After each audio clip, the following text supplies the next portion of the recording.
நம்முடைய ஷேக் பிஸ்மில்லா கான் ஃபைசி அவர்களை இஸ்லாமிய குடும்பமும் மார்க்க கல்வியும் என்ற தலைப்பில் பேச அழைக்கிறேன்.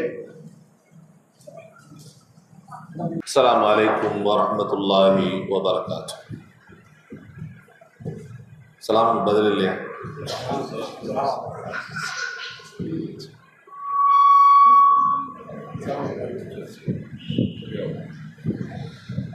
இன்னல் ஹம்துலில்லாஹ் நஹ்மதுஹு வ நஸ்தஈனுஹு வ நஸ்தக்ஃபிருஹு வ நு'மினு பிஹி வ நதவக்கலு அலைஹி வ நஊது பில்லாஹி மின் ஷுரூரி அன்ஃபுஸினா வ மின் ஸய்யிஆத்தி அஅமாலினா من يهده الله فلا مضل له ومن يضلل فلا هادي له واشهد ان لا اله الا الله وحده لا شريك له واشهد ان سيدنا ونبينا محمد صلى الله عليه وسلم عبده ورسوله اما بعد فقد قال الله تعالى في كلامه الكريم اعوذ بالله من الشيطان الرجيم والذين يقولون ربنا هب لنا من أزواجنا وذرياتنا قرة أعين وجعلنا للمتقين إماما. وقال نبينا صلى الله عليه وسلم كلكم راع وكلكم مسؤول عن رعيته. கணியத்திற்குரிய எல்லாம் அல்ல அல்லாஹுவின் நல்லடியார்களே, அன்பார்ந்த சகோதரர்களே, சகோதரிகளே, அல்லாஹ்வினுடைய மகத்தான அருளினால் அவனது மார்க்கத்தை பற்றி அறிந்து கொள்வதற்காக ஏற்பாடு செய்யப்பட்டுள்ள நிகழ்ச்சியிலே இங்கே நாம் குழும்பியிருக்கிறோம். இந்த சபையில் அமர்வதற்கும் நல்ல கருத்துக்களை கேட்பதற்கும் வாய்ப்பளித்த ரஹ்மான் இங்கே சொல்லப்படவிருக்கிற நல்ல கருத்துக்களை கொண்டு அமல் செய்கின்ற தௌஃபீக்கை அல்லாஹ் எனக்கும் உங்களுக்கும் நசீபாக ஆக்கி அருள்வானாக என்று பிரார்த்தித்தவனாக என் உரையை ஆரம்பம் செய்கிறேன். அன்பார்ந்த சகோதர சகோதரிகளே, இஸ்லாமிய குடும்பமும் மார்க்க கல்வி ஒரு முஸ்லிம் தன்னையும் தான் சார்ந்திருக்கக்கூடிய குடும்பத்தையும்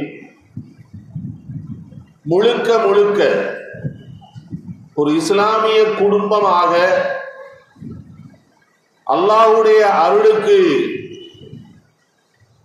அவனது கருணைக்கு உள்ளாகின்ற ஒரு சிறந்த ஒரு இஸ்லாமிய குடும்பமாக அவர் மாற்ற வேண்டும் என்று நினைத்தார். தன் குடும்பத்தை இஸ்லாமிய குடும்பமாக மாற்ற வேண்டும் என்பதாக ஒரு முஸ்லிம் நினைத்தால் அதற்கு அந்த குடும்பத்தில் உள்ள ஒவ்வொரு அங்கத்தினரும் மார்க்க கல்வியை கற்றவர்களாக ஆகாதவரை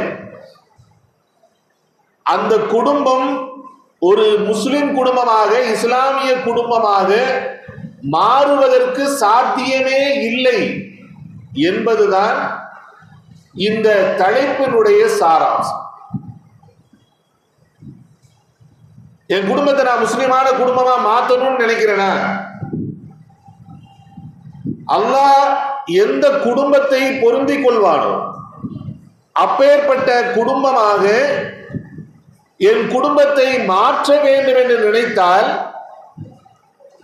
அதற்கு நான் செய்ய வேண்டிய அடிப்படை விஷயம் என்னவென்றால், என் குடும்பத்தில் உள்ள ஒவ்வொரு அங்கத்தினரும் மார்க்கத்தை கற்றவர்களாக மார்க்கத்தினுடைய அடிப்படைகளை உணர்ந்தவர்களாக அவர்களை மாற்றாத வரைக்கும் என் குடும்பம் ஒரு இஸ்லாமிய குடும்பமாக மாறுவதற்கு வாய்ப்பு. இதுதான் இந்த தலைப்பினுடைய சாராம்சம். இதை பற்றிய விளக்கத்தை நாம் தெரிந்து கொள்வதற்கு முன்பாக ஒரு சில அடிப்படைகளை நாம் நம்முடைய நினைவுக்கு கொண்டு வர வேண்டும்.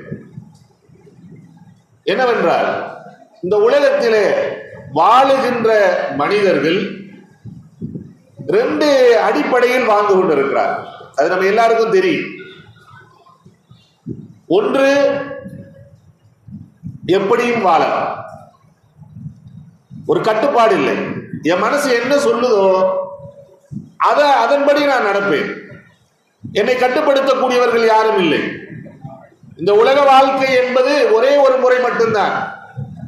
அதனால உலகத்துல என்னென்ன அனுபவிக்கிறதுக்கு இருக்குதோ அத்தனை அனுபவிச்சுட்டு போக வேண்டியதுதான் என்ற ஒரு கட்டுப்பாடற்ற ஒரு வாழ்க்கை வாழக்கூடியவர் இருக்கிறார்களா இல்லையா?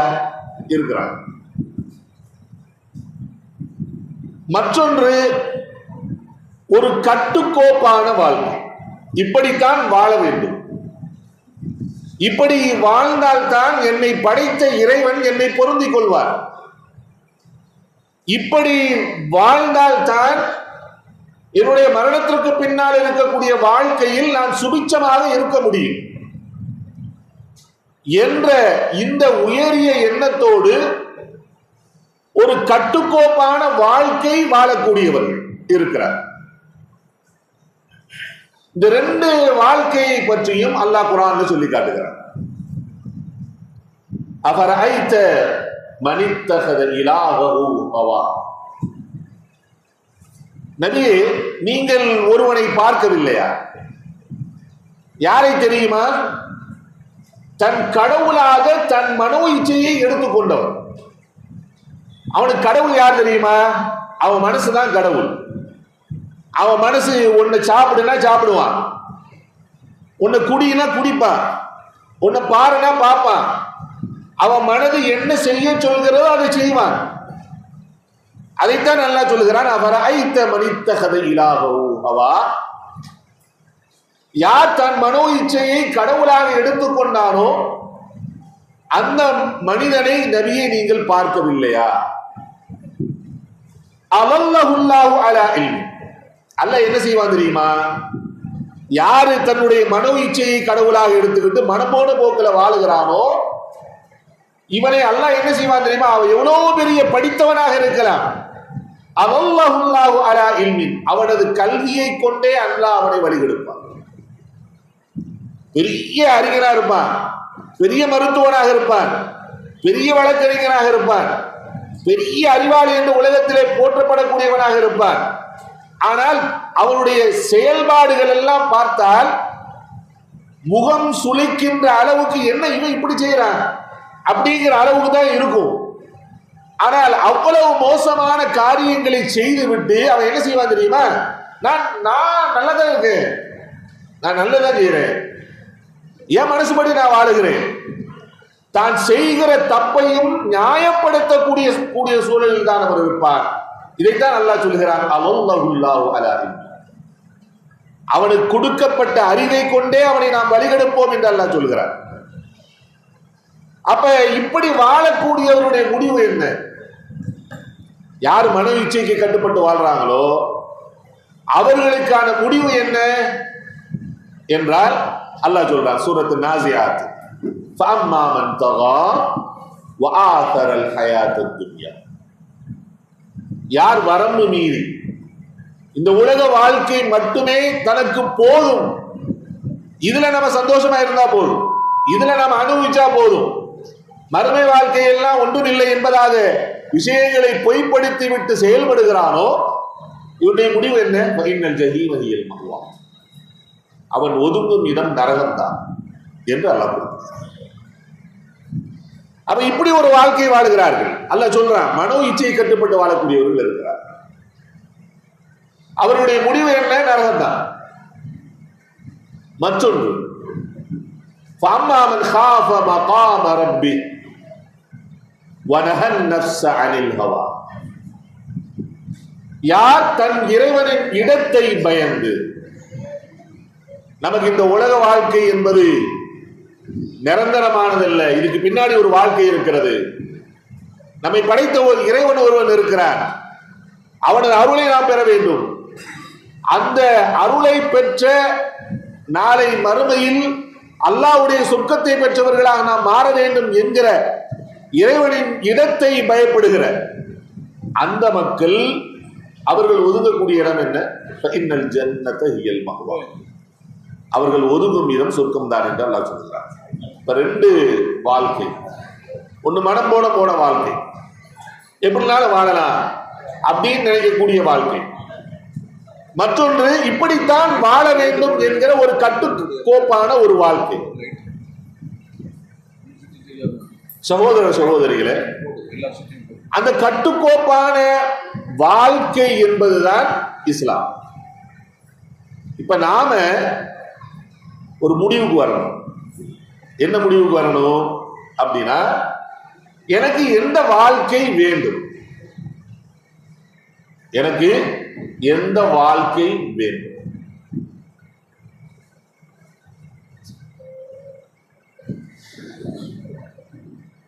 ஒன்று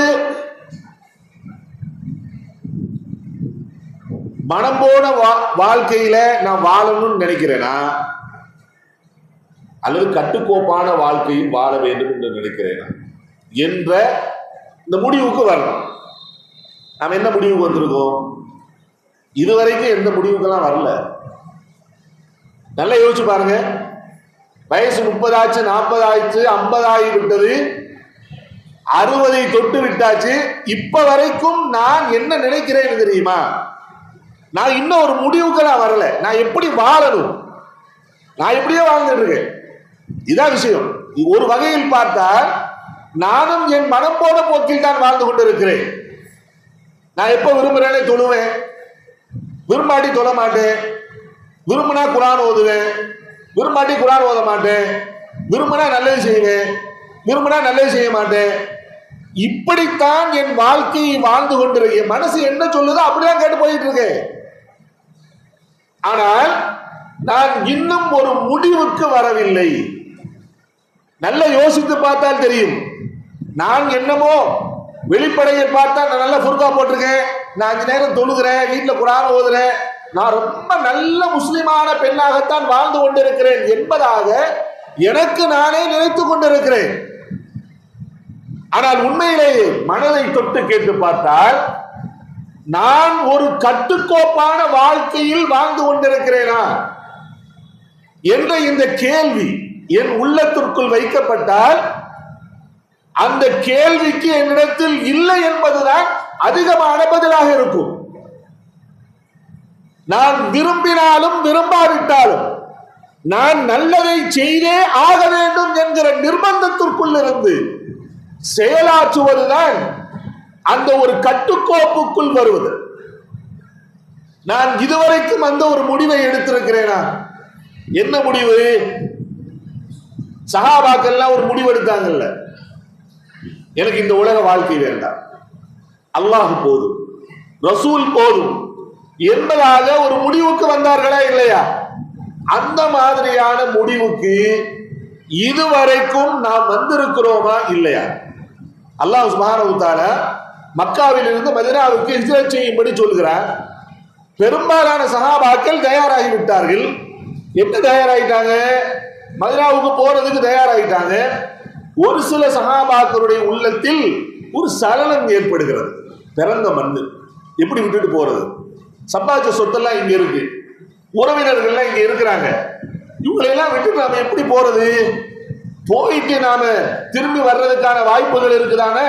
கண்ணு கட்டி தூர வரைக்கும் அந்த மாதிரி வாய்ப்பு தெரியல. எப்படி நாம போறது என்பதாக யோசித்த வேளையில் அல்லாஹ் ஒரு வசனத்தை இறக்குறான். என்ன வசனம் தெரியுமா?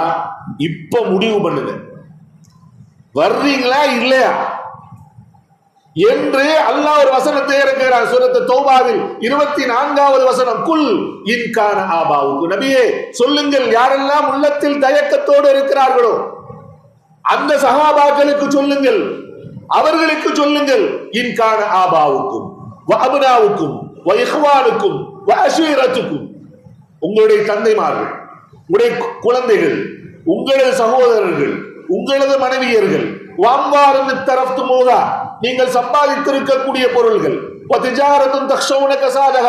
எந்த வியாபாரம் பண்ணி கொண்டிருந்தீர்களோ அந்த வியாபாரத்தை விட்டு விட்டு போய்விட்டால் நஷ்டமாகி விடுமோ என்று பயப்படுகிறீர்களோ அந்த வியாபாரமும், நீங்கள் பார்த்து பார்த்து கட்டி வைத்திருக்கக்கூடிய இந்த அழகான வீடுகளும், இவைகள் எல்லாம் அஹப்ப இலைக்கும் மினல்லாஹி வ ரசூலிஹி வ ஜிஹாதின் ஃபீ ஸபீலிஹி, அல்லாஹ்வை விட, ரசூலை விட, அல்லாஹ்வுடைய பாதையில் வெளிக்கிளம்பி செல்வதை விட இதெல்லாம் உங்களுக்கு பெருசா தெரிஞ்ச பரவாயில்லை, உட்கார்ந்துக்கோங்க. ஃபதரப்பசு, எதிர்பாருங்கள், ஹத்தா யஅதியல்லாஹு பி அம்ரி, அல்லாஹ்வுடைய வேதனை வரும், அதை நீங்கள் எதிர்பாருங்கள். உங்களுக்கு இதெல்லாம் பெருசா தெரியுதா, உட்கார்ந்துக்கோங்க. ஆனா அல்லாஹ் பெருசா தெரிஞ்சா, ரசூல் பெரிதாக தெரிந்தால், அல்லாஹ்வுடைய பாதையில் ஜிஹாது செய்வதுதான் பெரிதாக தெரிந்தால், இப்பொழுது கிளம்புங்கள், ஒரு முடிவுக்கு வாருங்கள் என்பதாக அல்லாஹ் வசனத்தை இறக்கிய உடனே அது சஹாபாக்கள் ஒரு முடிவெடுத்தார்களே, எனக்கு இந்த உறவு வேண்டாம், இந்த ஊர் வேண்டாம், இந்த மண்ணு வேண்டாம், நான் சம்பாதித்த சம்பாத்தியம் வேண்டாம், நான் கட்டிய வீடு வேண்டாம், நான் வியாபாரம் வேண்டாம், எதுவும் வேண்டாம், அல்லாஹ் போதும், ரசூல் போதும் என்பதாக அனைத்தையும் விட்டு விட்டு ஒரு முடிவுக்கு வந்து விட்டு மக்காவை விட்டு வெளிக்கிளம்பினார்களா இல்லை? அந்த மாதிரி நாம ஒரு முடிவுக்கு வந்திருக்கிறோமா இதுவரைக்கும்? நல்லா யோசிச்சு சொல்லுங்க. எனக்கு இந்த உலகத்துல ஒண்ணு வேணாப்பா, அல்லாஹ்வுடைய திருப்தி மட்டும் எனக்கு போதும். ஏனென்றால், ஏன் இதை சொல்கிறேன் தெரியுமா? நாம இந்த ஒரு முடிவுக்கு வராமல் நான் வாழ்ந்தால் இந்த உலகத்தில் ஒரு உண்மையான, அல்லாஹ்வுக்கு பொருத்தமான உண்மையான முஸ்லிமாகத்தான் வாழ்வேன். அதுல எந்த காம்ப்ரமைஸும் பண்ண மாட்டேன். ஒரு இம்மி அளவு கூட இஸ்லாத்துக்கு முரணான எந்த செயலையும் நான் செய்ய மாட்டேன் என்கிற ஒரு முடிவுக்கு நான் வராமல், நான் மார்க்கத்தை படிச்சுக்கோங்க அப்படின்னு சொல்றது எல்லாம் அர்த்தமே இல்லை. படிக்க மாட்டோம், கேட்க மாட்டோம், கேட்டாலும் செயல்பட மாட்டோம். அப்ப முதல்ல ஒரு முடிவுக்கு வரணும். என்ன முடிவு? நான் ஒரு உண்மையான முஸ்லிமாக வாழ்வேன். எந்த சந்தர்ப்பத்திலும் சரி, இஸ்லாமிய மார்க்கத்திற்கு முரணாக எந்த ஒரு காரியத்தையும் நான் செய்ய மாட்டேன் என்ற ஒரு முடிவுக்கு நான் வர வேண்டும்.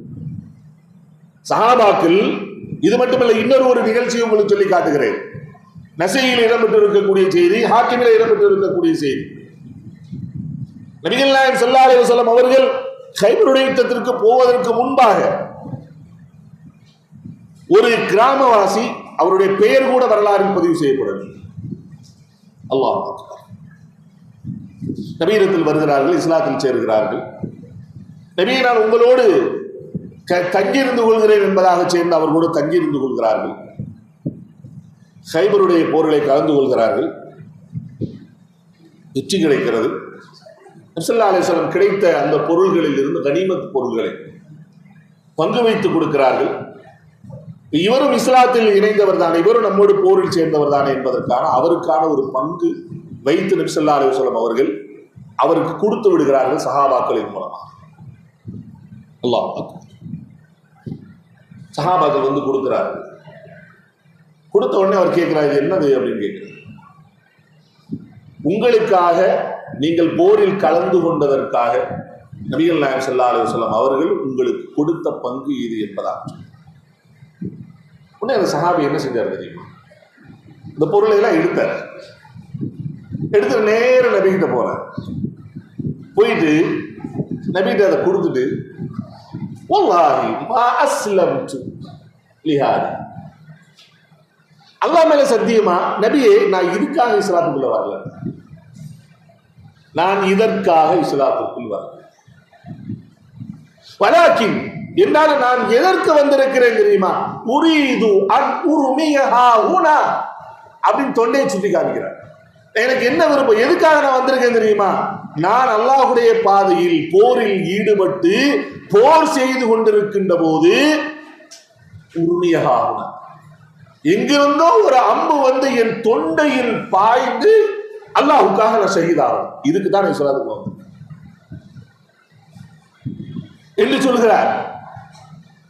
சொன்ன உடனே நபிகள் சொன்னார்கள், நீ அல்லாஹ்விடத்தில் சொல்லுகிற இந்த வாக்கில் நீ உண்மையாளராக இருந்தால் அல்லாஹ் உங்களை உண்மைப்படுத்துவார் என்று சொல்லியிருக்கிறார். கொஞ்ச காலம் போது இன்னொரு போரிலே அவர் கலந்து கொள்கிறார். அந்த போர் முடிந்ததற்கு பின்பாக அந்த போரில் ஷஹீதானவர்கள் கொண்டு வரப்படுகிறார்கள். அதில் ஒரு சஹாபியினுடைய தொண்டையிலே அம்பு இங்க பாருங்க, இந்த பக்கம் அந்த வந்த வழியில நிலைமையில் தூக்கி வரப்படுகிறார். அல்லாஹ் அவரை பார்த்த உடனே சொன்னார்கள், அஹுவ அஹுவ அஹுவ அஹுவ, இப்ப இவர் அவராப்பா, இது அவராப்பா அவரு அப்படின்னு கேட்டுக்கிட்டே இருக்கிறாங்க.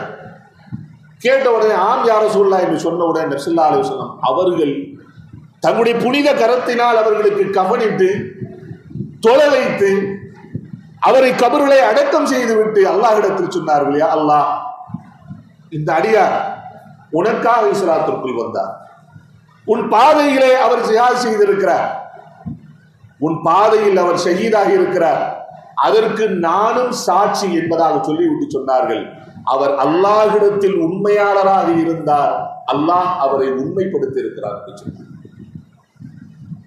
இந்த நிகழ்வு நமக்கு என்ன சொல்லி காமிக்கிறது தெரியுமா? சஹாபாக்கள் ஒரு முடிவுக்கு வந்தாங்கல்ல, நான் இதுக்கு தான் இருக்கேன் இஸ்லாம், நான் இருக்கிறது இதுக்கு தான் இருக்கிறேன், வேற எதுக்கும் இல்லை, அல்லாஹ்வுடைய திருப்தியை பெறுவதற்குத்தான் நான் இஸ்லாத்தில் இருக்கிறேன், அல்லாஹ்வுடைய மார்க்கத்திற்காக இல்லை, நான் அர்ப்பணித்துக் கொள்வதற்குத்தான் நான் இஸ்லாத்தில் இருக்கிறேன் என்று ஒரு முடிவோடு இருந்தார்கள் அல்லவா? அந்த மாதிரி இதுவரைக்கும் சகோதர சகோதரிகளை மனசுல கை வச்சுக்க சொல்லுங்க. நம்ம பல விஷயங்கள்ல திட்டம் போட்டு வச்சிருக்கோம்.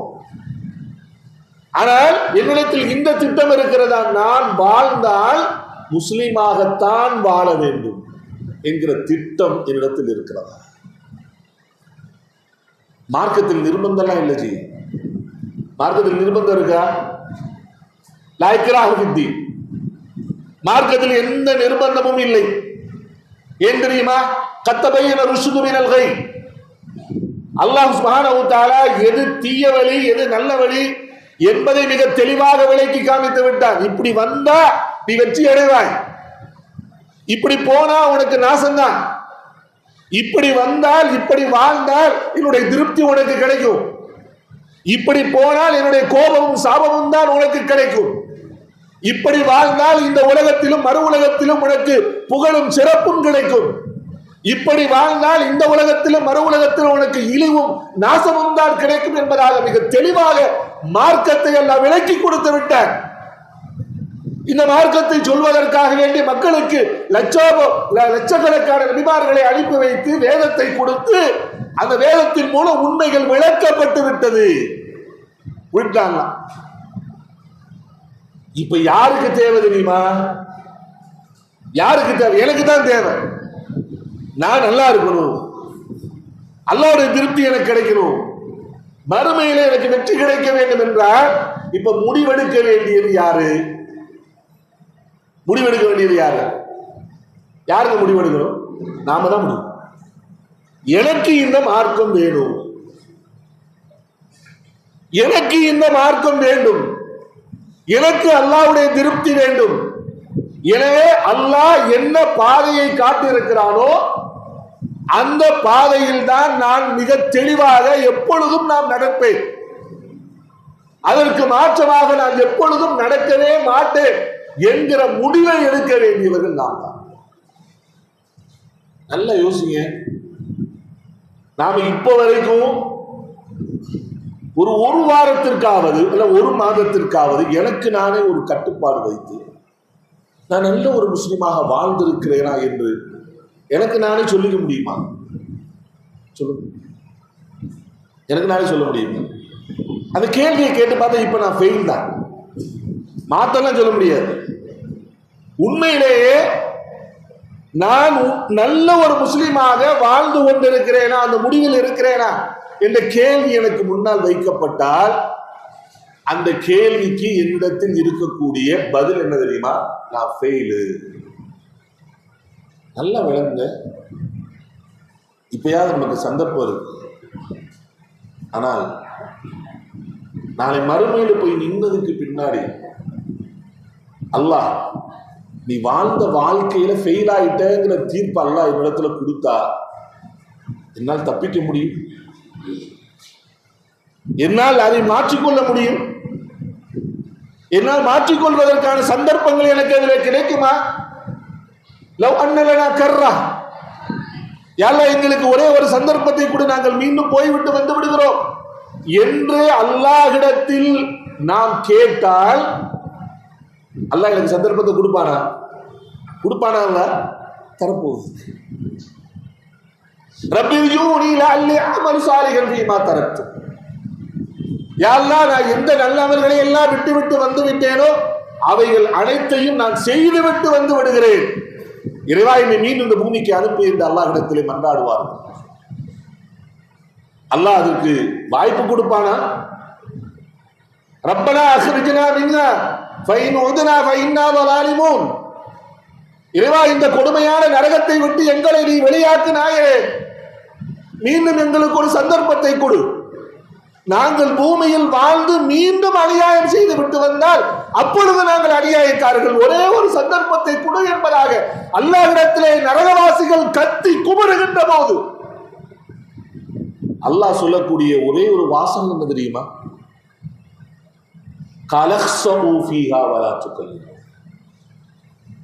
இதிலேயே கிடந்து நாசமாகுங்கள், என்னிடத்தில் பேசாது. ஏன் தெரியுமா? அவலம் நுஅம்மிருக்கும் மா யததக்கரு ஃபீஹி மன் ததக்கர். ஒரு நல்ல அறிவாளி, ஒரு நல்ல சிந்தனையாளர், நல்ல புத்தி உள்ளவன், அவன் தன்னை சீர்படுத்திக் கொள்வதற்கு எவ்வளவு கால அவகாசம் வேண்டுமோ அவ்வளவு கால அவகாசம் உங்களுக்கு நான் கொடுக்கலையா? 60 வருஷம் போறாது, 50 வருஷம் போறாது. ஒரு மனுஷன் தன்னை நான் எப்படி போயிட்டு இருக்கேன், இது சரியா இல்லையா என்று சீர்தூக்கி பார்த்து என்னை சரிபடுத்திக் கொள்வதற்கு 50 வருடங்கள் போதாது, 60 வருடங்கள் போதாது, 70 வருடங்கள் போதாது. அல்லாஹ் கொடுத்திருக்கிறானே அல்லாஹ். இப்ப அதில் நான் 50 40 என்பதாக தாண்டி விட்டும் கூட இன்னும் என்னுடைய நிலைமை என்ன தெரியுமா? இன்னும் நான் ஒரு முடிவுக்கு வரவில்லை. நான் இந்த உலகத்தில் வாழ்வது மறுமைக்காகத்தான் வாழ்ந்து கொண்டிருக்கிறேன். எனவே நான் மறுமை தயாரிப்பாகிய இஸ்லாமிய முறைப்படிதான் என்னுடைய வாழ்க்கையை நான் வாழ்வேன் என்கிற முடிவுக்கு இன்னும் நான் வராமல் இருந்தால் இதில் குற்றவாளியா? அல்லாஹ் இல்லை. அல்லாஹ் நமக்கு சொல்றார், அல்லாஹ் நமக்கு சொல்கிறார், யா அய்யுஹல்லதீன ஆமனு, ஓ ஈமான் கொண்ட விசுவாசிகளே, இத்தகுல்லாஹ ஹக்க துகாத்தி, அல்லாஹ்வை பயந்து கொள்ளுங்கள். எப்படி பயந்து கொள்ள முடியுமோ அப்படி பயந்து. நான் ஒண்ணே ஒண்ணு மட்டும் சொல்றேன், வலா தமூதுன்ன இல்லா வ அன்தும் முஸ்லிமூன். மரணித்தால் அல்லாஹ்வுடைய எச்சரிக்கை செய்கிறான் அல்லாஹ், வலா தமூதுன்ன இல்லா வ அன்தும் முஸ்லிமூன். நீ மரணிச்சா முஸ்லிமா மரணி, அதான் உனக்கு நல்லது. மரணிக்கு வந்தாலே சந்தர்ப்பம் கிடைக்காது, யோசிக்கிற சந்தர்ப்பம், திருத்திக்கிற சந்தர்ப்பம் எதுவும் கிடைக்காது. நீ மௌத்தாகிறதுக்கு முன்னாடிதான். நீ மௌத்தான எப்படி மௌத்தாகணும், எப்படி மௌத்தாக வேண்டும்? ஒரு முஸ்லிமாகவே தவிர மரணித்து விடாதீர்கள். மனசுல நீங்க மரணம் என்பது எனக்கு எப்போ வரும் சொல்லிட்டுலாம் வராது, லெட்டர் போட்டுலாம் வராது, எப்பயும் வரும். ஆனால் வருவதற்கு முன்பாக நான் முஸ்லீமாக இருக்கிறேன். நல்லா யோசிங்க. இது நான் என்னுடைய நெஞ்சை பார்த்து, என் உள்ளத்தை பார்த்து கேட்க வேண்டிய கேள்வி. நான் போட்டிருக்கிற புர்காவும் நான் போட்டிருக்கக்கூடிய ஷாலும் என்னுடைய இஸ்லாத்தை சொல்வதில்லை, என் உள்ளம் சொல்லும். நான் உண்மையிலேயே ஒரு முஸ்லீமாக இருக்கிறேன், உண்மையிலேயே நான் அல்லாஹ்வுக்கு பயந்து வாழுகிறேன், ஒரு உண்மையான முஸ்லிமாவாக நான் இருக்கிறேனா என்ற கேள்வி நான் கேட்டு பார்த்தால் எனக்கு தெரியும். சகோதரர்களே, அல்லாஹ் நமக்கு சொல்கிறார், நீங்கள் முஸ்லிமாகவே தவிர மரணித்து விடாதீர்கள். அப்ப நாம முடிவெடுக்க வேண்டியது என்ன? முடிவெடுக்கணும். நாம என்ன முடிவெடுக்கணும்? நான் இந்த உலகத்தில் வாழ்ந்தால் என்ன, எப்படி வாழணும், எப்படி வாழணும், எப்படியாக வாழ வேண்டும்? உண்மையான முஸ்லிமாக வாழ. இந்த முடிவுக்கு வந்தால்தான் அப்புறம் மார்க்க கேள்வின்னா போகும். சரி, இப்ப நான் அந்த முடிவுக்கு வந்தாச்சு. நான் வாழணும், எப்படி வாழணும்? ஒரு இஸ்லாமியராக, ஒரு உண்மை முஸ்லிமாக வாழணும் இந்த முடிவுக்கு வந்துவிட்டால் அதற்கான வழி என்ன, வழிமுறை என்ன என்றால், பிற மதத்தவர்களுக்கும் இஸ்லாத்திற்கும் இருக்கக்கூடிய முக்கியமான வேறுபாடுகளில் ஒன்று என்ன தெரியுமா? ஒரு கிறிஸ்தவன் இருக்கிறார் என்றால் அவன் அந்த கிறிஸ்துவத்தை பற்றி என்னெல்லாம் சொல்லப்படுகிறது என்பதை பற்றி அவன் தெரிந்திருக்க வேண்டிய எந்த அவசியமும் அவனுக்கு இல்லை. ஏதாவது அவசியம் இருக்கா? ஒரு அவசியமும் இல்லை. அவன் சர்ச்சுக்கு போகக்கூடிய நேரத்தில் மட்டும் அங்க இருக்கக்கூடிய ஃபாதர் என்ன வழிபாட்டு முறையை நடத்துகிறாரோ அதை அவர் பின்பற்றி விட்டு வந்து விட்டால் போதும், அவ்வளவுதான். சர்ச்சை விட்டு வெளியே வந்து விட்டால் அவனுக்கும் அவனது வாழ்க்கைக்கும் அவனது மார்க்கத்திற்கும் எந்த சம்பந்தமும் இருக்காது. அவனுடைய குடிப்பு, அவனுடைய உறங்குதல், கொடுக்கல் வாங்கல், இதுக்கும் அவன் பின்பற்றக்கூடிய மதத்திற்கும் எந்த சம்பந்தமும் இல்லை. அவன் சர்ச்சில் இருக்கின்ற போது மட்டும் அவன் கிறிஸ்தவனாக இருந்தால் போதும், இதுதான். அதே போன்று ஒரு இந்து மதத்தவனை எடுத்துக்கொண்டால் அவன் கோவிலுக்கு செல்லக்கூடிய நேரத்தில் மட்டும் ஒரு இந்துவாக இருந்தால் போதும். அங்கே சென்று அவன் எதை கடவுளாக நினைக்கிறானோ அந்த கடவுள்கிட்ட எப்படி கேட்கணுங்கிறது கூட அவனுக்கு தெரியாம இருந்தாலும் பரவாயில்லை. யார் கேட்டு தருவா? அங்க இருக்கக்கூடிய பூசாரி அவருக்கு கேட்டு கொடுப்பார். இதான் அவங்களுடைய நம்பிக்கை. அப்போ ஒரு இந்துவுக்கு தன் மதத்தை பற்றி தெரிந்திருக்க வேண்டிய அவசியம் இல்லை, தேவையும் இல்லை. ஒரு கிறிஸ்துவனுக்கு தன்னுடைய மதத்தை பற்றி தெரிந்திருக்க வேண்டிய அவசியம் இல்லை, தேவையும் இல்லை. ஆனால் ஒரு இஸ்லாமியனுக்கு அவரது மதத்தை பற்றி, அவரது மார்க்கத்தை பற்றி அவருக்கு தெரிந்திருக்கணுமா வேண்டாம் என்றால் கண்டிப்பாக தெரிந்திருக்கிறது. அங்கே கிறிஸ்துவ மதத்திலும் இந்து மதத்திலும் இறைவனை வணங்குவதற்கு கூட அவர்களுக்கு தெரியாமல் இருந்தாலும் பரவாயில்லை. அவருக்காக இன்னொருத்தர் வணக்கம் செய்து கொடுத்து விடுவார். ஆனா இஸ்லாத்துல அப்படி இருக்கா? இஸ்லாத்துல அப்படி இருக்கிறதா? இல்லை. நான் என்னை படைத்த இறைவனை நான் தான் வணங்கி ஆக வேண்டும். அப்ப எனக்கு என்ன தெரியணும்? என்னை படைத்த இறைவனை நான் எப்படி வணங்க வேண்டும் என்பது எனக்கு தெரிந்தே ஆக வேண்டும். எப்ப தெரியணும் தெரியுமா? நான் ஒரு 40 வயசு ஆனதுக்கு பின்னாடியா? இல்ல ஒரு 50 வயசு ஆனதுக்கு பின்னாடியா? இல்ல. சொன்னாங்க, முர்ரு அவுலாதக்கும் பிஸலாத்தின் வஹும் பிஸப்இ. உங்களது குழந்தைகள் 7 வயதாக இருக்கின்ற போதே அவர்களுக்கு தொழுகையை கொண்டு ஏவுங்கள். வதுரிபூஹும் பிஅஷ்ர்.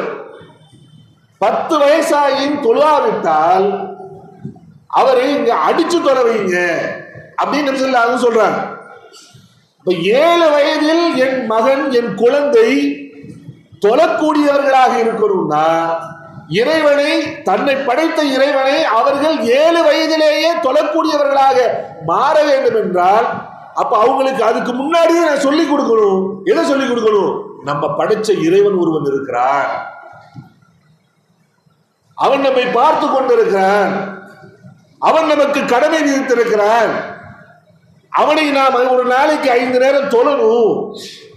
தொழுவது எப்படி தொழ வேண்டும் என்கிற இந்த வழிமுறையும் இறைவனை பற்றிய அறிவையும் என் குழந்தைகளுக்கு நான் எப்பொழுதே கொடுக்க வேண்டும் தெரியுமா? எப்ப கொடுக்கணும்? 7 வயசுக்கு முன்னாடியே கொடுக்கணும்னு இஸ்லாம் சொல்லுது. என்னுடைய குழந்தைகளை ஒரு முடிவுக்கு கொண்டு வந்து விட வேண்டும். நீ இனிமே உலகத்துல வாழ்ந்தா முஸ்லிமா தான்ப்பா வாழணும் அப்படிங்கிற முடிவை என் குழந்தைக்கு முடிவெடுக்கக்கூடியவர்களாக நான் ஆக்கிவிட வேண்டும். எந்த வயதில் எடுக்க சொல்கிறது? 7 வயதில் இஸ்லாம் ஒரு முடிவை எடுக்க சொல்கிறது. உனக்கு வேற வழியே இல்லை. தப்பிலாம் ஓட முடியாது, தப்பிக்க முடியாது, எங்கேயும் போய் மறைஞ்சுக்க முடியாது. எங்க போனாலும் மர்ஜூனா இலல்லாஹ், நம்முடைய மீளும் இடம் அல்லாஹ் இருக்கு. அல்லாஹ் தான், அவனின் பக்கம் தான் நாம் மீட்டப்பட போகிறோம். எனவே என் மகளே, என் மகளே, நன்றாக விளங்கிக் கொள். இந்த உலகத்தில் நாம் பிறந்திருப்பது, வளர்வதெல்லாம் அல்லாஹ்வுக்கு கட்டுப்படுகிற ஒரு நல்ல முஸ்லிமாக வாழ வேண்டும் என்பதற்குத்தான் அல்லாஹ் இந்த உலக வாழ்க்கையை கொடுத்திருக்கிறார் என்கிற இந்த உயர்ந்த உண்மையை என் குழந்தைகள் 7 வயதாக இருக்கின்ற பொழுது அவர்களுக்கு ஊட்டி அவர்களுக்கு இந்த முடிவுக்கு கொண்டு வந்து விட வேண்டும் என்று இஸ்லாம் சொல்றார்.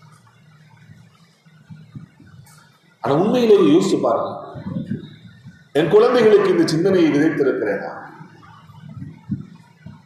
சரி, தொழுகையோட இபாதத்தோட முடிஞ்சு போகுமா இஸ்லாம்? இஸ்லாம் என்பது வணக்க முறையை மட்டும் தெரிஞ்சுக்கிட்டா போதுமா? வணக்கம் செய்யக்கூடிய முறைகள் மட்டும் எனக்கு தெரிந்தால் போதுமான? இல்ல, என் வாழ்க்கையையும் இஸ்லாத்தையும் எந்த விஷயத்தை விட்டு பிரிக்கவே முடியாது. அல்லாஹ் அப்படித்தானே வைத்திருக்கிறார். நான் சாப்பிட போன அங்க இஸ்லாம் வரும். எதை சாப்பிடணும், எதை சாப்பிடக்கூடாதுன்னு சொல்லும். அப்ப எனக்கு என்ன தெரிந்தாக வேண்டும்? ஒரு முஸ்லிமுக்கு என்ன தெரிந்தாக வேண்டும்? எதை சாப்பிடலாம், எதை சாப்பிடக்கூடாது, எது ஹராம், எது ஹலால் என்பது தெரிந்தாக வேண்டும்.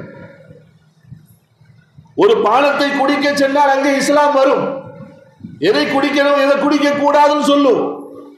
எப்படி குடிக்கணுங்கிற வழிமுறையை சொல்லி காட்டும். எப்படி உண்ண வேண்டும் என்கிற வழிமுறையை சொல்லி காட்டும். உறங்க சென்றால் படுக்கையை கூட நான் எப்படி விரித்துக் கொள்ள வேண்டும், படுக்கும் முறையும் கூட இஸ்லாம் எனக்கு சொல்லித் தரும்.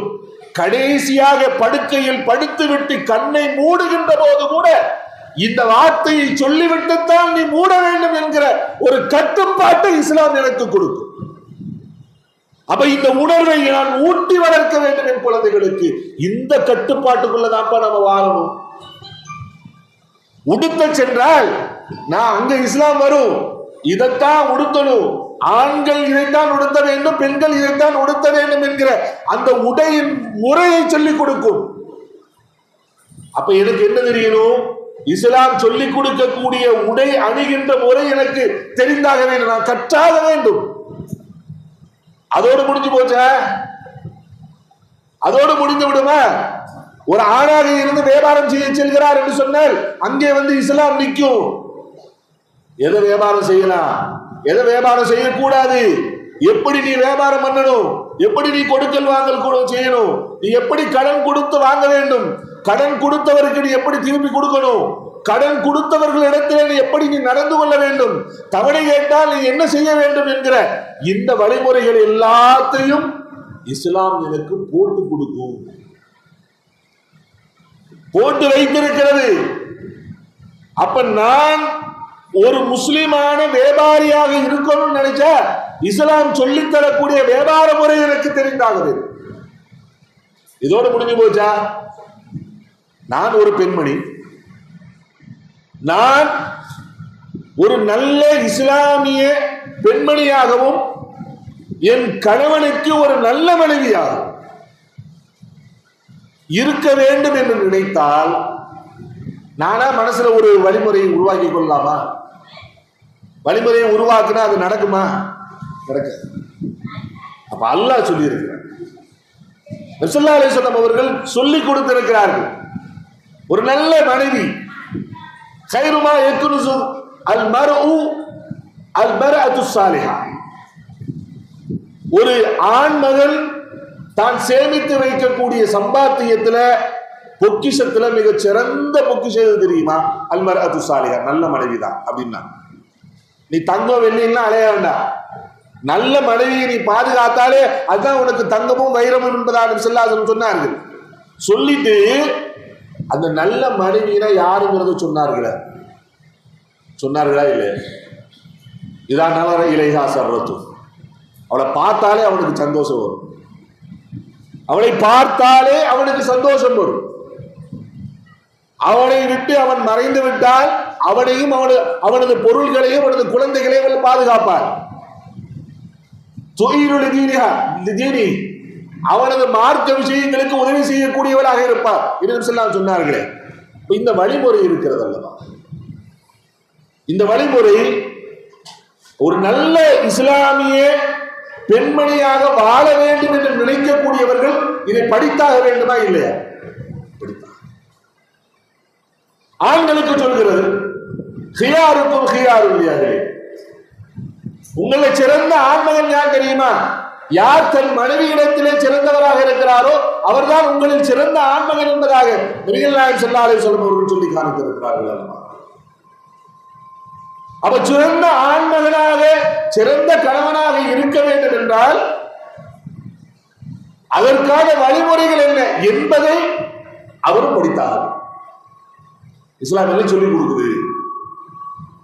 கணவனும் மனைவியும் சேர்ந்து தன் குழந்தையை ஒரு இஸ்லாமிய குழந்தைகளாக வளர்த்தெடுக்க வேண்டும் என்பதாக இவர்கள் திட்டமிட்டால் குழந்தை வளர்ப்புக்குள்ள வழிமுறைகளை இஸ்லாம் நமக்கு சொல்லிக் கொடுக்கிறது.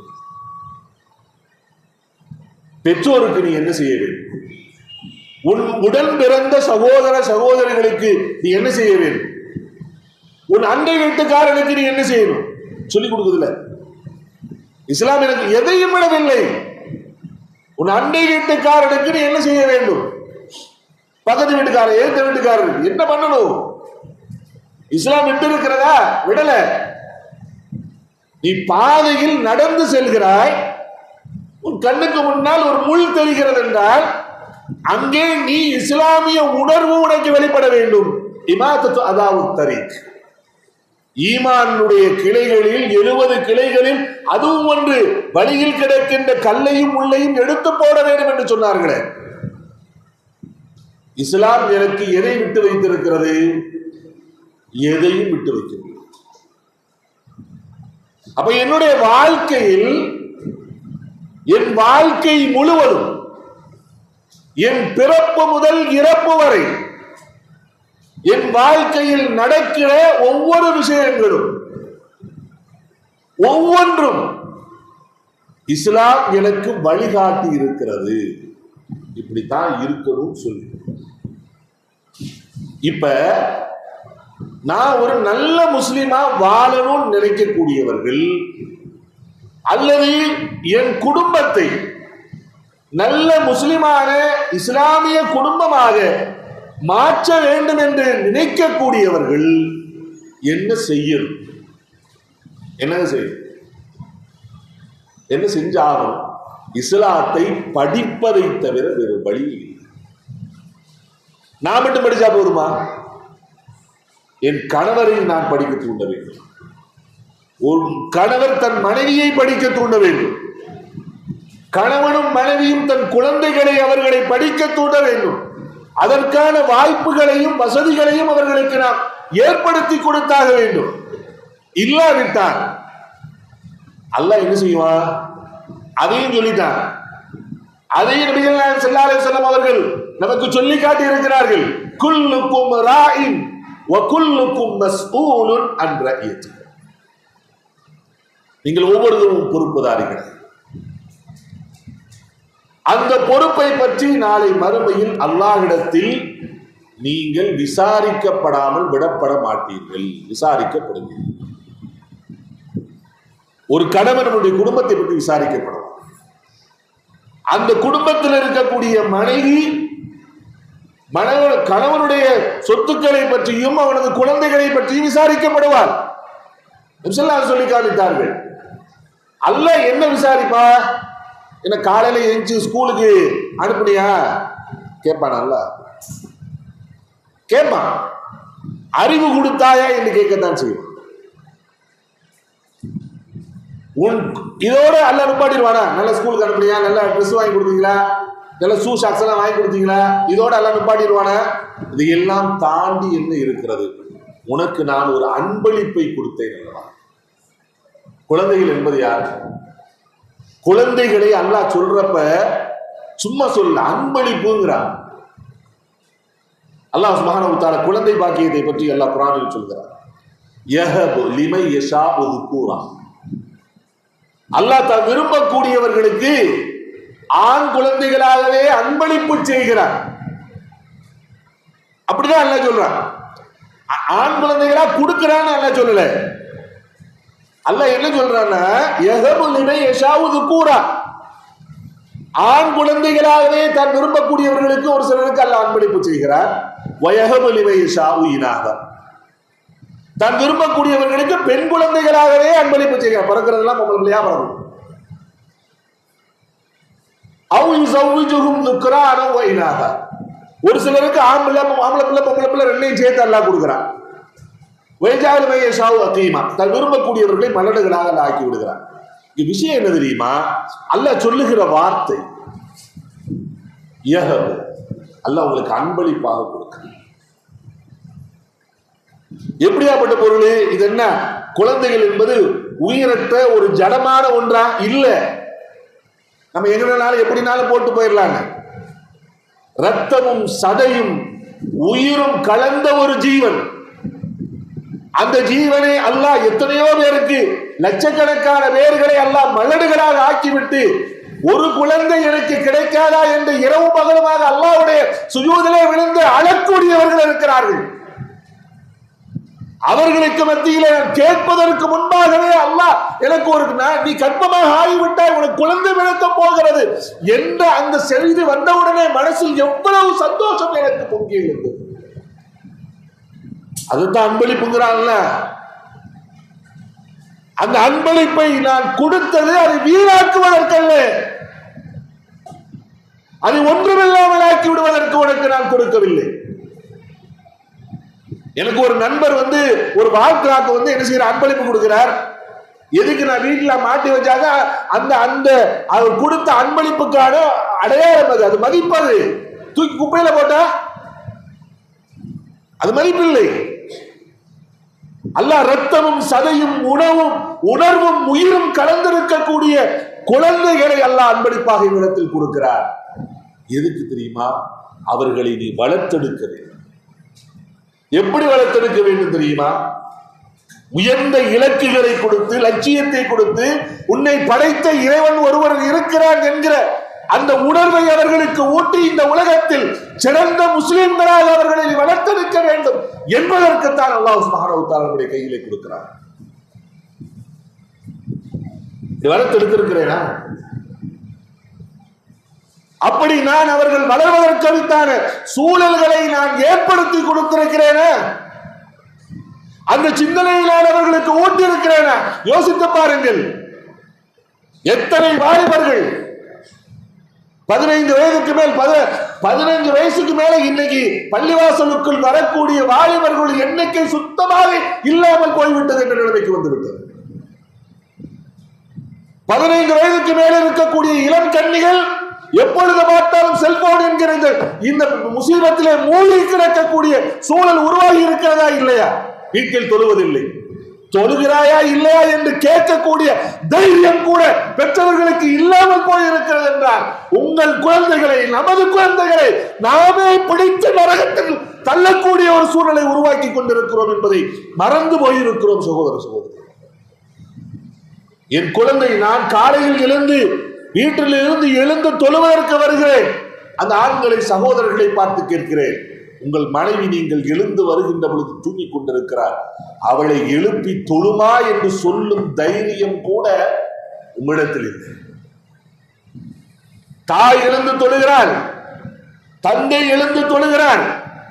வீட்டில் 15 வயதிற்கு மேல் இருக்கக்கூடிய ஆண் குழந்தையும் பெண் குழந்தையும் 2 மணி வரை செல்போனை பார்த்துவிட்டு உறங்கிக் கொண்டிருக்கிறார்கள். அவர்களை எழுப்பி தொழு என்று சொல்லும் தைரியம் கூட இல்லாமல் நாம் இருந்து கொண்டிருக்கிறோமா இல்லையா? இவர்களை இப்படியே விட்டுவிட்டால், இப்படி தொழாதவர்களாக, அல்லாஹ்வை மறந்தவர்களாக, அல்லாஹ் யாரென்றே தெரியாதவர்களாக இவர்களை வளர்த்தெடுப்பதற்குத்தான் அல்லாஹ் நமக்கு குழந்தைகளாக கொடுத்தானா? இதுக்கு அல்லாஹ் கொடுத்தா? அல்லாஹ் என்ற உணர்வை இல்லாமல், அல்லாஹ் என்ற அச்சமே இல்லாமல், அல்லாஹ் எதற்கு இந்த உலகத்தில் நம்மை படைத்தார் என்கிற அந்த சிந்தனையே இல்லாமல் ஒரு குழந்தை வளர்ந்து கொண்டிருக்கிறது என்றால் அதற்கான பொறுப்புதாரிகள் யார்? பெற்றோர்களாகிய நாம் தான். நான் சொன்ன கேட்க மாட்டான் அப்படின்னு சொல்றீங்களே, அப்படி கேட்க மாட்டாங்கிற நிலைமைக்கு வளர்த்தது யாரு? உங்க அம்மா வளர்க்கல, உங்க அண்ணன் தம்பி வந்து வளர்க்கல, அல்லது பக்கத்து வீட்டுக்காரர் வந்து வளர்க்கல. நான் தான் அவர்களை வளர்த்தெடுத்தேன், நான் தான் அவர்களுக்கு அமுதூட்டினேன், நான் தான் அவர்களுக்கு நடைபழக சொல்லிக் கொடுத்தேன், நான் தான் அவரை சொல்லி, இது உன்னுடைய அத்தா, இது உன் அம்மா, இது உன்னுடைய மாமா, மச்சான், அண்ணன், தம்பி என்று நான் தான் அவளுக்கு சொல்லி காமித்தேன், நான் தான் அவருக்கு நடைமுறையை கொடுத்தேன். இதெல்லாம் செய்தது நான். செய்து அவன் 15 வயசு ஆனதுக்கு பின்னாடி நான் சொன்னா கேட்க மாட்டான். என் குழந்தைகளுக்கு நன்மையை ஏறுவதற்கு கூட நான் பயந்துகிட்டு இருக்கேன். இதுதான் விஷயம். சொல்லுங்க, என் பிள்ளைய பார்த்து ஏன் தொலை போப்பான்னு சொல்றதுக்கு பயப்படுறேன். இது உண்மையா இல்லையா? என் மகளை பார்த்து ஏன் இப்படி இருக்கிறாய், எடுத்து குரானை எடுத்து வைத்து ஓது, இல்ல குரான் படிப்பதற்கு செல், மதரசாவிற்கு செல், மார்க்க கல்வியை கற்றுத்தரக்கூடிய இடத்திற்கு செல், 5 நேரம் வீட்டில் நல்ல தொழு என்று என் மகளை பார்த்து சொல்வதற்கு நான் பயந்து கொண்டிருக்கிறேன் என்றால் அந்த நிலைமையை உருவாக்கியது நான் தான். இதை பற்றி எல்லாம் அல்லாஹ் நாளை மறுமையில கேட்காம விட்டுருவான்னு நினைக்கிறோமா? அதான் நபி ஸல்லல்லாஹு அலைஹி வஸல்லம், குல்லுக்கும் ராஇன் வ குல்லுக்கும் மஸ்ஊலுன் அன் ரஇயதி. நீங்கள் ஒவ்வொருவரும் பொறுப்புதாரிகள். உடைய பொறுப்பை பற்றி நீங்கள் வினவப்படுவீர்கள். என் குழந்தைக்கு நான் சொல்லிக் கொடுக்க வேண்டுமா இல்லையா? ஆனா சொல்லிக் கொடுத்து வளர்க்க வேண்டும். இஸ்லாம். அப்ப நான் எப்படி என்னுடைய குடும்பத்தை இஸ்லாமிய குடும்பமா மாற்ற முடியும்? நாம எல்லாரும் நினைச்சுக்கிட்டு இருக்கோம். என்ன நினைச்சிட்டு இருக்கோம் தெரியுமா? என் பேர் அப்துல் காரு, என் வீட்டுக்காரம்மா பேர் பாத்திமா, என் மகன் பேர் அப்பாஸ், என் மகன் பேர் வந்து பர்வீனு. நாங்க ஒரு முஸ்லீம் குடும்பம் தான். முஸ்லிம் குடும்பம் நாம நினைச்சுக்க வேண்டியதான். ஆனா அல்லாஹ்வுடைய பார்வையில் நான் ஒரு இஸ்லாமிய குடும்பமாக வாழ்ந்து கொண்டிருக்கிறேன். நான் தொழுகிறேன், என் பிள்ளை தொழுகிறேன், என் வீட்டுக்காரர் தொழுகிறாரு, என் மகன் தொழுகிறார். இது இஸ்லாமிய குடும்பம். இது ஒரு இஸ்லாமிய குடும்பம். என் புள்ள போய் பேசுறானா இல்லையா? போய் பேசுறான். நீங்க பேசுறீங்களா இல்லையா? நான் போய் பேசுறேன். நீங்க புறம் பேசுறீங்களா இல்லையா? நான் புறம் பேசுறேன். அவன் புறம் பேசுறான். ஏமாத்துறானா இல்லையா? ஆமா ஏமாத்துறான். நீ ஏமா. அப்போ ஒரு முஸ்லீம் போய் பேசுவார், புறம் பேசுவார், அடுத்தவங்க அபகரிப்பார். இதெல்லாம் எங்க முஸ்லீமா? உண்மையிலே சொல்லுங்க சகோதர சகோதரி. இதையெல்லாம் செய்துவிட்டு நான் எனக்கு நானே நான் ஒரு நல்ல முஸ்லிமாக இருக்கிறேன் என்ற ஒரு உணர்வோடு வாழ்கிறேன். இங்கதான் ஷைத்தான் நம்மை ஏமாத்தி கொண்டிருக்கிறான். என்ன தெரியுமா? நீ நல்ல முஸ்லிம் அப்படின்னு சொல்லி என்ன இங்க ஏமாத்திக்கிட்டு இருக்கிறான். நம்மளை கொண்டு போய் தள்ளிக்கிட்டு இருக்கான். எங்க தள்ளிட்டு தெரியுமா? நரகத்தின் பக்கம் நம்மளை போய் தள்ளிக்கிட்டு இருக்கான். அதற்குத்தான் இந்த பேச்சினுடைய ஆரம்பத்திலேயே உங்களுக்கு நான் செய்தேன். மார்க்க கல்வியை கற்பதும் அதை புரிந்து கொள்வதும் அதுக்கு அடுத்த கட்டம். முதலில் நாம் ஒரு முடிவுக்கு வரணும். என் பிள்ளைகிட்ட எத்தனை விஷயங்களை பேசி இருக்கிறேன், அளவலாவி இருக்கிறேன். 10ஆம் வகுப்பு படிச்சு முடிஞ்ச உடனே ஏமா நீ என்னமா குரூப் எடுக்க போற பேசிருக்கா? என்ன குரூப் எடுப்போம்? இந்த குரூப் வேண்டாம், ஃபர்ஸ்ட் குரூப் வேண்டாம், செகண்ட் குரூப் வேண்டாம்.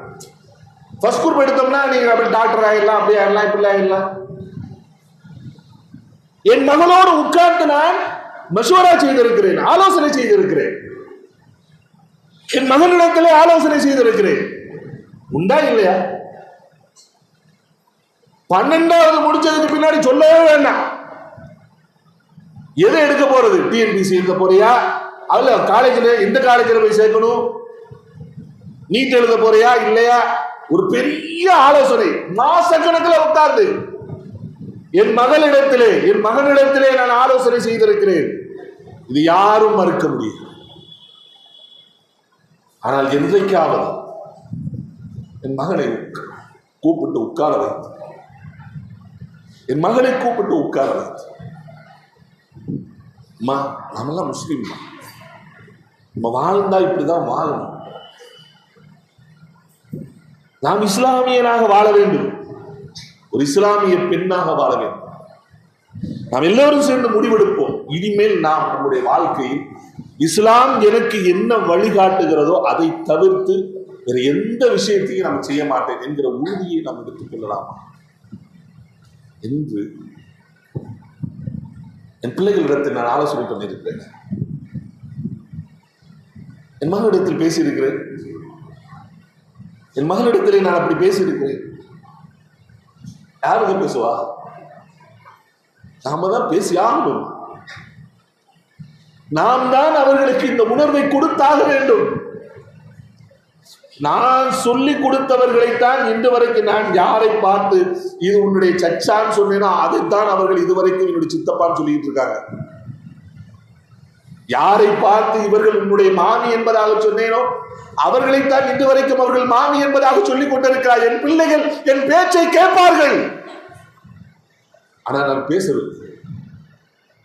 அவர்களை கூப்பிட்டு உட்கார வைத்து நான் இதுவரைக்கும் பேசவில்லை. 5 நேரம் தொழணும்பா, என்னைக்காக பேசுவோம். என் பிள்ளைகளிடத்தில் நான் உரையாடி இருக்கிறேன். தப்பு பக்கம் போகக்கூடாதுப்பா, இதெல்லாம் தப்புன்னு அல்லாஹ் சொல்றான். இதெல்லாம் செய்தால் நாளைக்கு நான் மறுமையில நரகத்தில் அல்லாஹ் சுப்ஹானஹு வ தஆலா நம்மை தள்ளி விடுவான் என்ற இந்த பய உணர்வை என்னுடைய குழந்தைகளுக்கு நான் ஊட்டி இருக்கிறேன், நான் பேசியிருக்கிறேன், நான் ஆலோசனை செய்திருக்கிறேன். இதெல்லாம் பேசுறேன். அதெல்லாம் கேட்கிறாங்க. நான் ஃபர்ஸ்ட் குரூப் எடுக்க சொன்னா ஃபர்ஸ்ட் குரூப் எடுக்கிறாங்க, பிஎஸ்சி எடுக்க சொன்னா பிஎஸ்சி எடுக்கிறாங்க. அதுல எல்லாம் கலந்து ஆலோசனை பண்றேன். நம் மார்க்கம் என்று வருகின்ற போது மட்டும் இதுவரைக்கும் நான் என் குடும்பத்தில் இப்படி ஒரு ஆலோசனை நடத்தி பிள்ளைகளுக்கு எவ்வளவு ஃபீஸ் கட்டணமேங்கிற சம்பந்தமா கணவன் இடத்தில் மனைவி ஆலோசனை செய்திருக்குமா? மறுபடி ஆண்களை பிள்ளைக்கு இவ்வளவு ஃபீஸ் கட்டணமே, என்னங்க செஞ்சு வச்சிருக்கீங்க, என்னங்க பண்ணியிருக்கீங்க கேட்டிருக்குமா? வியாபாரத்தில் ஒன்றென்றால் கேட்கிறோம்.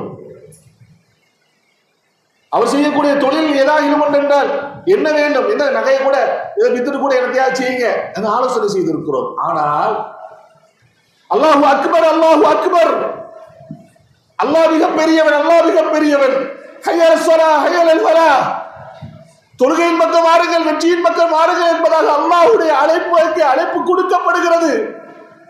என் கணவன் அதை மறந்து விட்டு தூங்கிக் கொண்டிருக்கிறார். என் கணவனை எழுப்புவதற்கு நான் எழுந்து தொழுகிறேன்.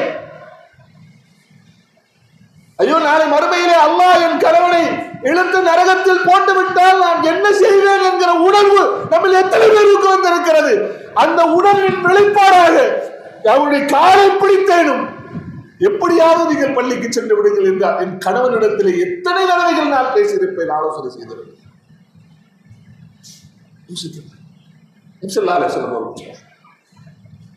ஒரு நல்ல குடும்பத்திற்கான அடையாளத்தை சொல்லாது சொன்னார். ரஹ்மல்லாஹு அலா இம்ரா, ரஹ்மல்லாஹு அலா இம்ரா, அல்லாஹ் ஒரு பெண்ணுக்கு அருள் செய்வானா? எப்பேற்பட்ட பெண் தெரியுமா? காலையில் எழுந்து அவள் தொழுகிறாள், தொழுதுவிட்டு தன் கணவனாரை தொழுவதற்காக எழுப்புகிறார். அவர் எழுந்திருக்க மறுத்துவிட்டு புரண்டு படுக்கின்ற போது அவர் முகத்திலே தண்ணீரை தெளித்து எழுப்பி தொழச் செல்லுங்கள் என்பதாக தூண்டுகிறார். அந்த பெண்ணுக்கு அல்லாஹ் அருள் புரிவானாக என்று நபி ஸல்லல்லாஹு அலைஹி வஸல்லம் சொன்னார்கள். இது பெண்ணுக்கு மட்டுமா நபி ஸல்லல்லாஹு அலைஹி வஸல்லம் சொன்னார்கள், ஆணுக்கும் சொன்னார்கள். அல்லாஹ் ஒரு ஆணுக்கு ரஹ்மத் செய்வானா? யார் காலையில் எழுந்து தானும் தொழுது தன் மனைவியை தொழுவதற்காக எழுப்புகின்ற போது அவள் புரண்டு படுத்தால் அவரது முகத்தில் தண்ணீரை தெளித்து தொழும்படி ஏவுகிறானே, அந்த ஆண் மகனுக்கு அல்லாஹ் ரஹ்மத் செய்வான். மனசுல கை வச்சு சொல்லுங்க. குடும்ப வாழ்க்கையில் இணைந்து 20 வருஷம் இருக்குமா, 30 வருஷம் இருக்குமா, 40 வருடங்கள் தாண்டி இருப்போமா? என்னைக்காவது ஒரு நாள் இப்படியாப்பட்ட ஒரு நிகழ்வு என் வீட்டில் நடந்திருக்கிறது? அடிக்கட்டும், நான் எழுப்புறப்ப என்னை காலால் கூட எட்டி உதைக்கட்டும். எத்தனை நாளைக்கு எட்டி உதைப்பார்? கல்லு மனசு கரையும். ஆனால் இதுவரைக்கும் நான் அதற்கு முயற்சி எடுத்தேன். என் கணவன் ஒரு நல்ல தொழுகையாளியாக ஆக வேண்டும், அதற்கு நான் என்ன வேண்டுமானாலும் செய்வேன் என்ற முடிவுக்கு இன்னும் நான் வரவில்லை. அதே எனவேதான் அவன் தூங்கிக் கொண்டிருந்தாலும் பரவாயில்லை, நான் தூங்கிட்டு நான் போறேன். என் மகன் ஒரு நல்ல ஒரு முஸ்லிமாக 5 நேரமும் தொழுகின்ற முஸ்லிமாக மாற வேண்டும் என்கிற ஒரு முடிவுக்கு வரவில்லை. அதற்காக நான் என்ன தியாகமும் செய்வேன் என்கிற முடிவை இன்னும் நான் எடுக்காததன் விளைவுதான் என் மகன் தூங்கிக் கொண்டிருக்கிறான், என் மகள் தூங்கிக் கொண்டிருக்கிறார். அதை பற்றி என் மனதில் கொஞ்சம் கூட வலி இல்லை, கவலையும் இல்லை. அன்பார்ந்த சகோதர சகோதரி, முதலில் நாம் ஒரு முடிவுக்கு வரணும். என் குடும்பத்தை இஸ்லாமிய குடும்பமா மாற்றணும். ஒரு ஆலோசனை மார்க்க முடிவு எடுத்தா தான் அப்புறம் கல்விக்கு வர முடியும். நான் முஸ்லிமா வாழணும் என்றால் நான் மார்க்கத்தை படித்தே ஆக வேண்டும். நான் முடிவுக்கு வந்து விட்டால் எப்படியும் செய்து விடுவேன். நான் இந்த வியாபாரத்தை செய்தாக வேண்டும் என்ற முடிவுக்கு வந்து விட்டால் அந்த வியாபாரம் செய்வதற்கு என்னென்ன இருக்கிறதோ அத்தனைகளை நான் செய்து முடித்து விடுகிறேன். இல்லையா? இது மனுஷன் இயல்பு. அதே போன்றுதான் இந்த உலகத்தில் நானும் முஸ்லிமாக வாழ்ந்து என் குடும்பத்தை இஸ்லாமிய குடும்பமாக மாற்ற வேண்டும் என்கிற ஒரு முடிவுக்கு நான் வராமல் எத்தனை பயான்களும் நமக்கு எந்த பலனையும் அளிக்காது, எந்த உபதேசமும் எனக்கு எந்த பலனையும் அளிக்காது.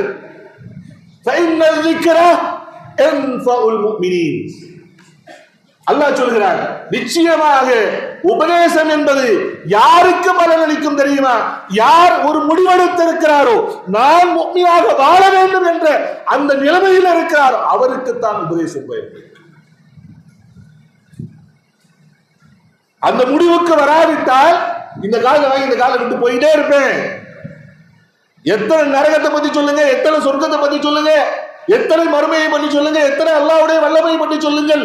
கேட்கிற நேரத்தில் உணர்வு இருக்கும். வீட்டுக்கு சென்று விட்டால் மகரிபுடைய நேரத்தில் அங்கே அல்லாஹ் அக்பர் என்று பாங்கு சொல்லிக் கொண்டிருப்பேன். என் மகள் வீட்டில் டிவியின் சவுண்டை உயரமாக வைத்து கேட்டுக் கொண்டிருப்பான். எனக்கு எதுவும் தடுக்கணுங்கிற உணர்வு வரும், தொலை சொல்ல வேண்டும் என்கிற உணர்வு வரும். நீ முஸ்லிமா என்கிற உணர்வை அவளுக்கு ஊட்டி வளர்க்க எனக்கு தூண்டுமா? தூண்டவே தூண்டாது. எது வரைக்கும் என்றால் நான் ஒரு முடிவை எடுக்காத வரைக்கும். அன்பார்ந்த சகோதரர், இந்த முடிவை எப்ப எடுக்கிறது? எப்ப எடுக்கணும்? அல்லாஹ் சொல்றான், மௌத்துக்கு முன்னாடி எடுத்துக்கங்க. மௌத்துக்கு முன்னாடி எடுத்துக்கொள்ளுங்கள் என்று சொல்கிறார். மௌத்து எப்ப வரும் தெரியாது. நீங்கள் வீட்டுக்கு சென்று ஒரு அரை மணி நேரத்தில் உங்களுக்கு இப்படி ஒரு செய்தி கிடைத்தால், இப்ப பேன் பண்ணார்ல அவர் மௌத்தா போயிட்டாரா அப்படிங்கிற செய்தி உங்களுக்கு கிடைத்தால் இது ஒரு பெரிய விஷயமே இல்லை, இதான் நிதர்சனம். அப்ப நான் எப்ப முடிவெடுத்தாகணும்? நான் இப்ப எடுக்கணும். இப்ப எடுக்கணும் ஒரு முடிவு. என்ன முடிவு? நானும் என் குடும்பத்தை, நானும் முஸ்லிமாக வாழ்ந்து என் குடும்பத்தை ஒரு இஸ்லாமிய குடும்பமாக மாற்றுவேன். இன்ஷா அல்லாஹ். ஒரு உறுதி எடுத்துக்கலாமா? உறுதி எடுக்கலாமா? இன்ஷா அல்லாஹ். இந்த நிய்யத்திற்கு அல்லாஹ்விடத்தில் கூடியிருக்கு. அந்த உறுதியை எடுப்போம். அப்படி முஸ்லிமாக வாழ வேண்டும் என்று நினைக்கக்கூடிய மக்கள் இஸ்லாத்தை படிப்பதற்கு ஏராளமான வழிவகைகளை அல்லாஹ் சுப்ஹானஹு வ தஆலா நமக்கு இலகுவாக ஆக்கி கொடுத்திருக்கிறார். இங்கே ஒரு அற்புதமான ஒரு மர்கஸ் ஒன்று அமைந்திருக்கிறது. இஸ்லாமிய கல்விகளை சிறார்கள் முதற்கொண்டு பெரியவர்கள் வரைக்கும் படிப்பதற்கான திட்டங்கள் வகுத்து சிறார்களுக்கு இந்த வகுப்பு, பெரியவர்களுக்கு இந்த வகுப்பு, குடும்ப பெண்களுக்கு என்று இந்த வகுப்பு, ஆலிமா படிக்கக்கூடியவர்களுக்கு இந்த வகுப்பு, ஆண்களுக்கு என்று இந்த வகுப்பு என்பதாக மிக மிக அழகான முறையில் திட்டங்கள் வகுத்து இஸ்லாத்தை கற்றுக் கொடுப்பதற்கான சூழல் அல்லாஹ் நமக்கு ஏற்படுத்தி அதையும் கொடுத்துட்டாங்க. இவன் படிக்க வர வேண்டியது யாரு? நாம. எனவே இன்ஷா அல்லாஹ் நாம் ஒரு முடிவுக்கு வருவோம். அந்த முடிவின் அடிப்படையில் மார்க்க உபன்யாசங்கள் நடக்கிற, மார்க்க சிந்தனைகளை எனக்கு அதிகப்படுத்துகிற, அல்லாஹ்வின் சிந்தனை எனக்கு உள்ளத்தில் ஆழமாக பதிய வைக்கக்கூடிய மார்க்க நிகழ்ச்சிகள் எதையும் இன்ஷா அல்லாஹ் இனிமேல் நான் தவற விட மாட்டேன் என்ற உறுதியும் இன்ஷா அல்லாஹ் எடுத்துக்கலாமா? அல்லாஹ் சுப்ஹானஹு வ தஆலா எனக்கும் உங்களுக்கு முழு உலகத்தில் இருக்கக்கூடிய முஸ்லிம்களுக்கு அல்லாஹ்வுக்கு கட்டுப்பட்டு வாழுகிற ஒரு உண்மையான முஸ்லீமாக வாழ வேண்டும் என்கிற உணர்வை அல்லாஹ் சுப்ஹானஹு வ தஆலா கொடுத்து, நான் மட்டுமல்ல என்னோடு சார்ந்திருக்கக்கூடிய என் குடும்பத்தையும் ஒரு இஸ்லாமிய குடும்பமாக மாற்றுவேன் என்கிற உறுதிப்பாட்டையும் கொடுத்து அதற்காக செயல்படுகிற, திட்டமிடுகிற நல்ல மக்களாக அல்லாஹ் சுப்ஹானஹு வ தஆலா என்னையும் உங்களையும் ஆக்கி அருள்வானாக என்று கூறி என் உரையை முடித்துக் கொள்கிறேன். வாஹிரு தஅவானா அல்ஹம்துலில்லாஹி ரப்பில் ஆலமீன். அஸ்ஸலாமு அலைக்கும் வரஹ்மத்துல்லாஹி வபரகாத்துஹு.